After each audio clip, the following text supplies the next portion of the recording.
So welcome everybody. Thank you so much for coming. We're ready to get going with the session today. My name's Haley Babb and I'm going to be the host for this session. So I just want to say a quick reminder that the code of conduct is going to be in effect at all times during this session.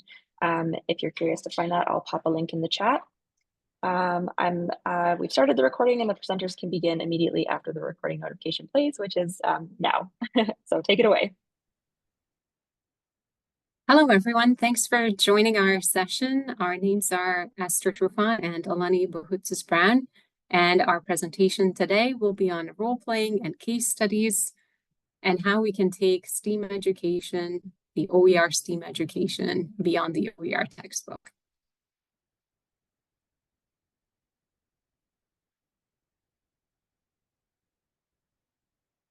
I believe we are all familiar with this AAC&U survey that was done on employers, and they asked them which kind of skills they value most in their employees, and the top skill that was identified was ability to work effectively in teams.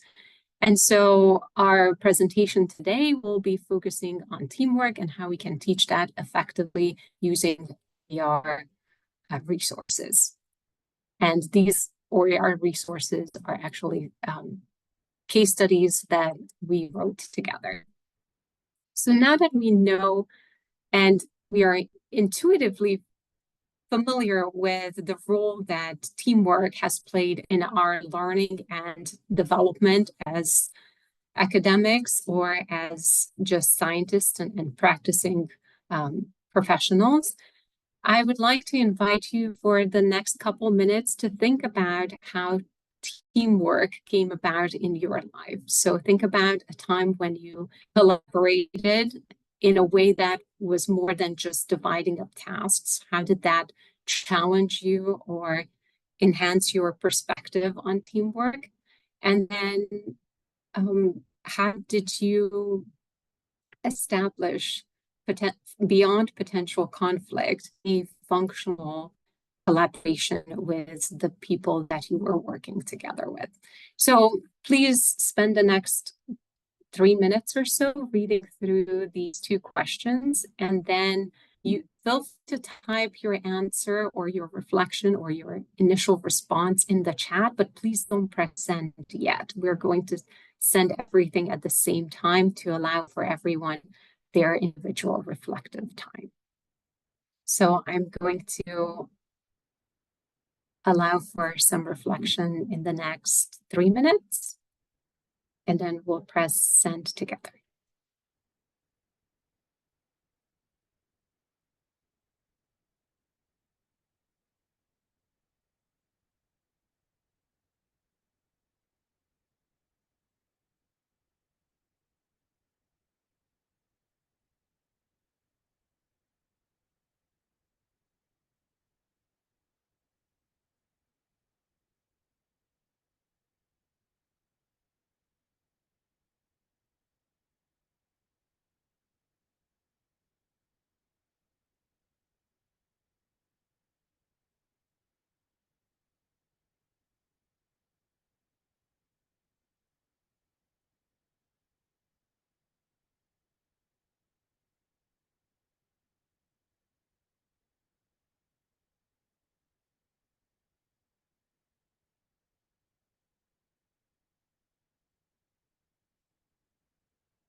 All right, and let's take another maybe 25, 30 seconds to and add finishing touches to our comment in the chat, but don't press send yet.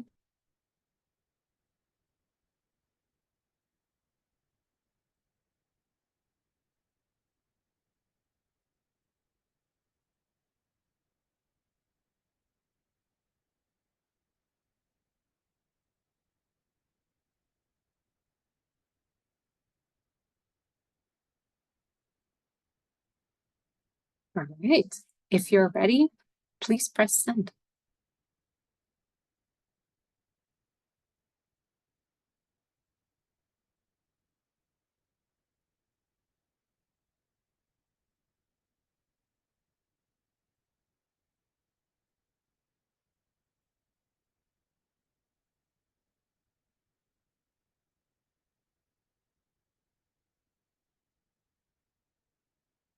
So this is really great. I see the reflections in the chat are a little bit more general, and Amanda, I really appreciate you being a little bit more specific, but I understand whenever we get these broad questions, our mind at 5:30 may not jump to that first very clear, very specific example.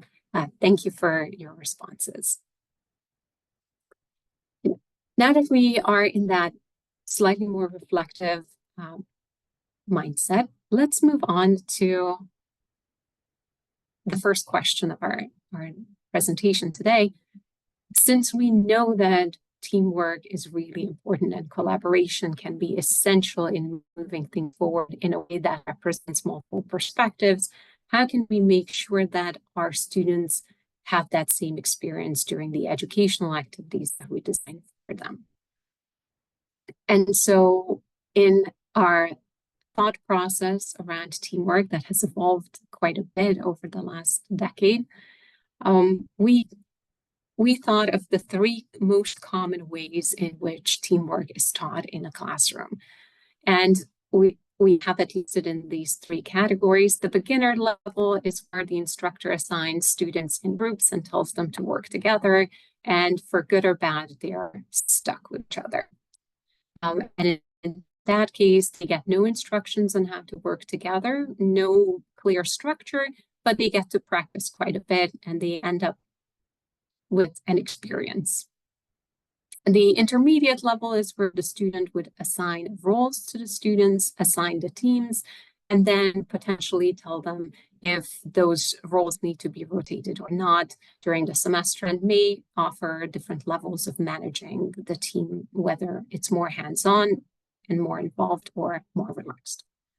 And then finally, there are the self-managed teams where the students are empowered in their group that were assigned by the instructor randomly, or whether they were self-selecting into teams. And in those instances, the students get the setup for effective teamwork, and they get the responsibility for the outcome that needs to be produced as a result of them working together. But really, there isn't a lot of formal oversight by the instructor. What could go wrong? If we just assign teams, the results can be highly inconsistent. Some teams figure it out and some just don't and end up with a bad outcome.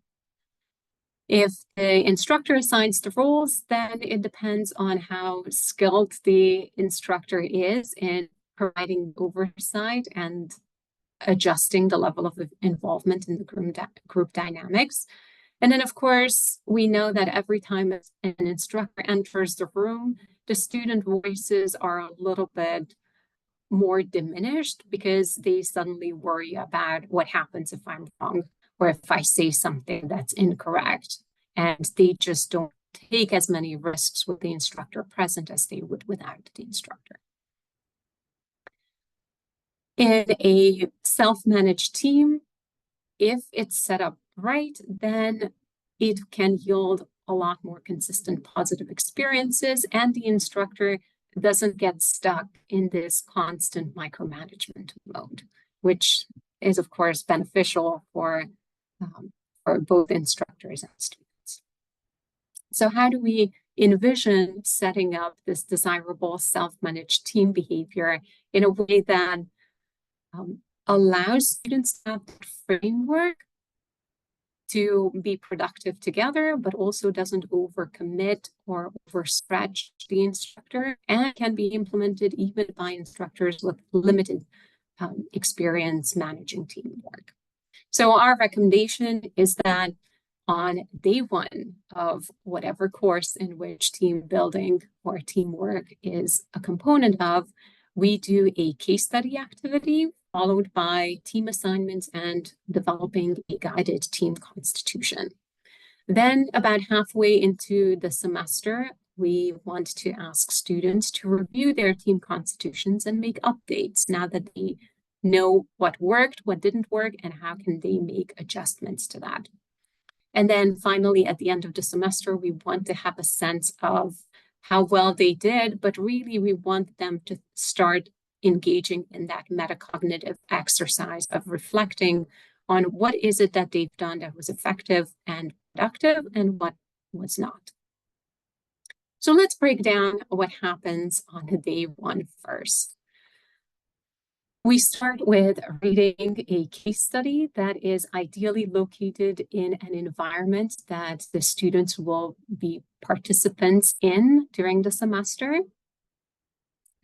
and engage in simply a reading activity, a brief reflection on where they believe things went wrong, because as we know, all case studies have to be about something that went wrong, and then we have to assess what went wrong. This opens up the possibility for students to engage in group discussions with colleagues who are of the same mindset. And in those conversations, they develop arguments that they will present to the class. Once the group discussions are over, the instructor can say something like, all of our perspective, there's nothing inherently good or bad about it when it comes to teamwork. It's just our experiences are shaping our perspective. And then once the instructor assigns the groups, and because this is happening on day one, we recommend random team assignment, or the students may be surveyed before class begins. Once the students are in their groups, they will be provided with a team constitution guide that they can use to identify the modes in which they will be working together throughout the semester. So to that effect, let me show you how we use our resources to do this. Here are a couple case studies that we wrote specifically for chemistry labs. But if you switch the project to a biology lab or even an art collaboration, it could easily work. So one example here, we have a case study that highlights poor communication and lack of accountability. And all of these case studies are linked on a SCAD right after our presentation. So here's the first case study. Here's one where if you want to establish a safe working environment for your students, everyone needs to be responsible. And so this is one way to initiate that conversation with the whole class.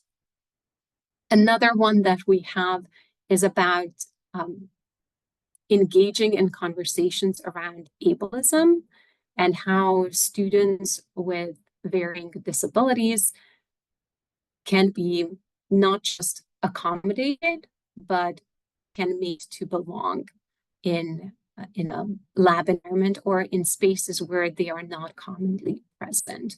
And so you can engage your whole class and your students in that conversation of what does it mean to assist, and what does it mean to take over and prohibit someone or keep someone from fully engaging with the activities. So this is one of those options to do that. And finally, what happens if there is just a lot of poor communication, false assumption, and everything gets compounded by bad actors within the team. And nothing gets caught and nothing gets identified. And then it's just a train wreck. So once the students read through this and evaluate who's the most responsible, it opens up this opportunity for them to talk about what could go wrong in class environment. And that is the right kind of framework for them to enter the team constitution discussion, because then they will know, well, at least in the case study, these were the things that were wrong. And so how could they change that? And what kind of guardrails and what kind of guidelines do they need to put in place to make sure that it does not happen in their team? And if it happens, what kind of natural consequences will follow that poor behavior? Now, all of these tasks that they need to address can be viewed from the perspective of the community of inquiry framework that involves the consideration of the three different presences. So here I laid out how the different types of teamwork approaches can address some of these tasks and categories associated with cognitive presence, which relates to the ability of team members to construct and confirm meaning through sustained communication and collaboration. So you can see how tasks from the guide are connected to these categories and how each of the types of teams applies those.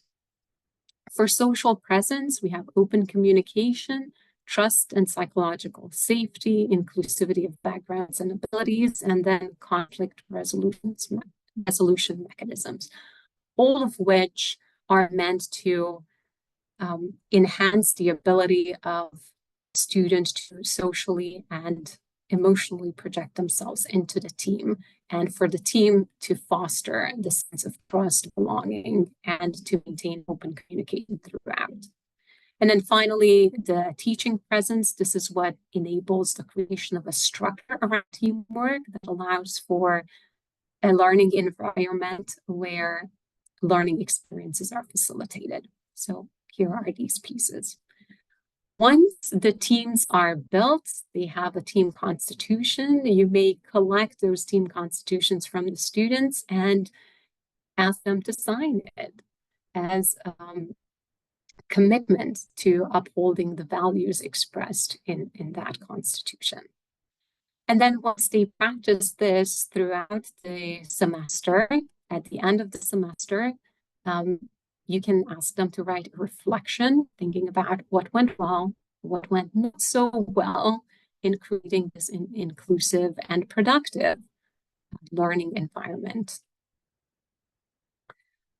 And then finally, since we already acknowledged that there is value in building teamwork, there is value in setting teams up for success through resources that empower them to be productive and to collaborate openly, I would like for you to spend maybe the next 2 minutes on reflecting on these two questions.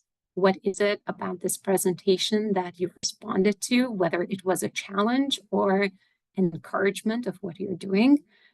And when it comes to the case studies, we addressed a couple major issues, but what are the major dynamics that are not functioning when your teams break down? So just like before, please take 2 minutes to react to whatever resonated with you from this presentation. Then in 2 minutes, we're going to press send, and we will have 3 more minutes to answer additional questions. So let's take 2 minutes to type up any reactions we have.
And if you're ready, let's take 10 more seconds to finish the final sentences.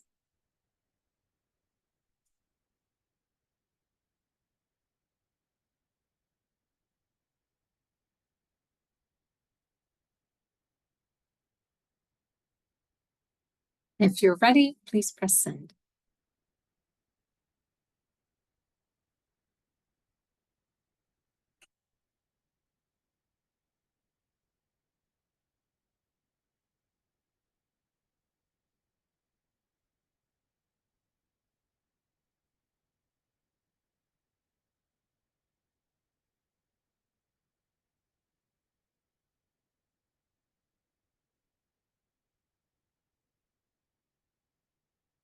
Thank you for the comments. Harper, I really appreciate your response, and Catherine, thank you. And finally, I want to leave you with one last question. How will you teach teamwork next semester? And with that, my presentation is over, but we do have 2 more minutes if you have any questions, and we can stay behind for a couple minutes to answer any additional questions and mingle after the recording is over. Thank you.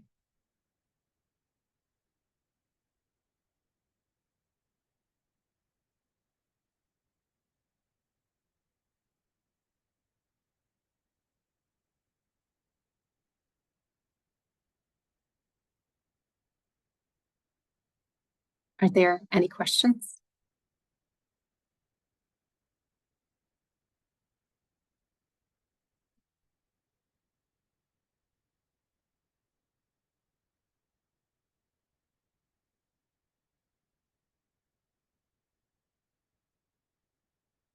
So these are great questions. Let me start with Shelley's answer. Have we used case studies to teach other topics besides teamwork and collaboration? Not yet, but it would be relatively straightforward to use case studies to teach ethics. We just haven't, I have not been assigned ethics designated courses, but that seems to be like a no-brainer. But not really other than that. It would be interesting.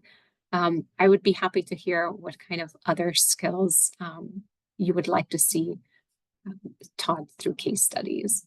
And then I see, Anna, you have a question about incorporating teamwork in asynchronous classes. We tinkered quite a bit with asynchronous. We mostly teach our lab courses that use extensive teamwork in a synchronous format. But if we wanted to do it asynchronously, I think having this team building exercise done on Zoom, it's totally okay. And even asynchronous classes could have a launch meeting where you spend just one class period or maybe even just an hour going through this activity, assigning the class, and establishing this community of contributors and collaborators for the class. So I think it's doable. It would be a little bit counterproductive to do it without the groups meeting each other. And that's why I would recommend that you have a launch meeting, even if it's an asynchronous class.